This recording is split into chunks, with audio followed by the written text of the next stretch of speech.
Hello मित्रों, smart auto केर YouTube channel पर तमारुं स्वागत है। तो आज આપણે એક થોડીક જરૂરી ઇન્ફોર્મેશન તમને અને થોડીક ટિપ્સ આપી જે ઇન્સ્યોરન્સ રિલેટેડ છે। જ્યારે ઘણી વખત ઘણા કસ્ટમરોને ખ્યાલ નથી હોતો કે અકસ્માત સમયે આપણે શું કાળજી રાખવી, શું વસ્તુનું કઈ બાબતે ધ્યાન રાખવું। જેમ કે જ્યારે અંડર ઇન્સ્યોરન્સ તમારી વ્હીકલ હોય અને કોઈ પણ જગ્યાએ અકસ્માત થતું હોય ગાડીનું, બરાબર છે, તો તમારે શું કાળજી લેવી।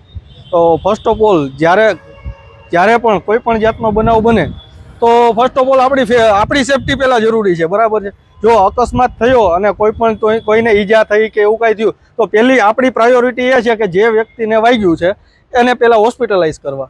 ગાડી સેકન્ડરી પ્રશ્ન થઈ જાય છે। ફર્સ્ટ પ્રશ્ન જે અંદર બેઠા છે કોઈને ઈજા થઈ છે તો એને હોસ્પિટલે પહોંચાડવા એ આપણી પહેલી પ્રાયોરિટી છે।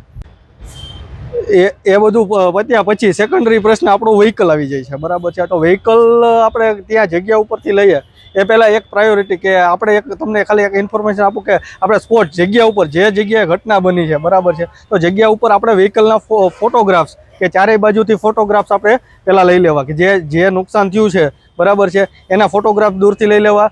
જેમ કે કોઈ પણ રસ્તો હોય તો રસ્તો કયો છે એ રસ્તો બતાવે એ રીતના ફોટોગ્રાફ્સ લેવા।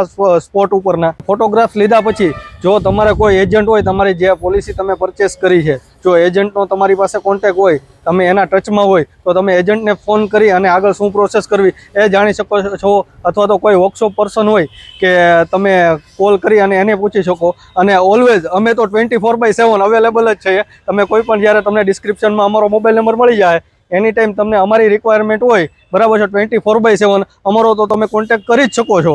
એ આપણે ગાઈડ કર્યા પછી જે કોઈ વર્કશોપ પર્સન કે તમારો કોઈ એજન્ટ મિત્ર હોય એ તમને જે રીતે ગાઈડ કરે એ પ્રમાણે તમારે આગળ વધવું જોઈએ। જો ગાડી રનિંગ કન્ડિશનમાં હોય, ચાલી શકે તેવી હોય કન્ડિશનમાં, બરાબર છે, તો તમે ચાલી અને વર્કશોપ સુધી તમે પહોંચાડી શકો છો।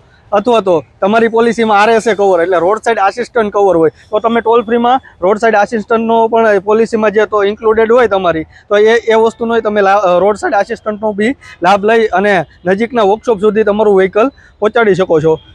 તો એક ટેક્સી પાસિંગ વ્હીકલ માટે એક અલગ રૂલ હોય છે કે જ્યારે પણ ટેક્સી પાસિંગ કોઈ પણ ગાડી છે, જે આપણા ટેક્સીવાળા મિત્રો છે એના માટે જો કોઈ પણ અકસ્માત તમારે સર્જાય, કોઈ પણ જાતનો અકસ્માત થાય તો ટેક્સી પાસિંગમાં એક છે ને તમારે સ્પોટ સર્વે કરવો કમ્પલસરી છે। જો સ્પોટ સર્વે તમારે કરાવવા માટે તમારી પોલિસીમાં એક ટોલ ફ્રી નંબર આપેલો છે જેના ઉપર તમે ઇન્ટિમેશન આપી શકો। જો તમને ખબર નથી પડતી કે કઈ રીતે ઇન્ટિમેશન આપવી, બરાબર છે, તો તમે તમારા એજન્ટનો કોન્ટેક્ટ કરી અને એ ઇન્ટિમેશન દેવડાવી શકો। અથવા તો વર્કશોપ પર્સનનો તમે કોન્ટેક્ટ કરી અને એમને બી આ વસ્તુની જાણ કરી અને તમે ઇન્સ્યોરન્સ કંપની સુધી ઇન્ફોર્મેશન પહોંચાડી અને સ્પોટ સર્વે અરેન્જ કરાવી શકો છો। અને આના સિવાય કોઈ પણ જાતની તમને ક્વેરી લાગતી હોય, ઇન્સ્યોરન્સ બાબતે કોઈ પણ જાતનું કાંઈ લાગતું હોય તો અમારો કોન્ટેક્ટ કરો। ગાડી વર્કશોપે પહોંચાડ્યા પછી અને નેક્સ્ટ શું પ્રોસિજર આવે, અંડર ઇન્સ્યોરન્સ વ્હીકલ હોય તો નેક્સ્ટ શું પ્રોસિજર આવે, કઈ રીતની બધી પ્રોસિજરો થાય એ આપણે નેક્સ્ટ વિડીયોમાં જોઈશું। અને આના રિલેટેડ તમને કોઈ પણ જાતની ઇન્સ્યોરન્સ રિલેટેડ કોઈ પણ જાતની કાંઈ ક્વેરી હોય, સર્વિસ રિલેટેડ અથવા તો વ્હીકલ રિલેટેડ કોઈ પણ જાતની કાંઈ ક્વેરી હોય તો એની ટાઈમ 24/7 તમે અમારો કોન્ટેક્ટ કરી શકો છો।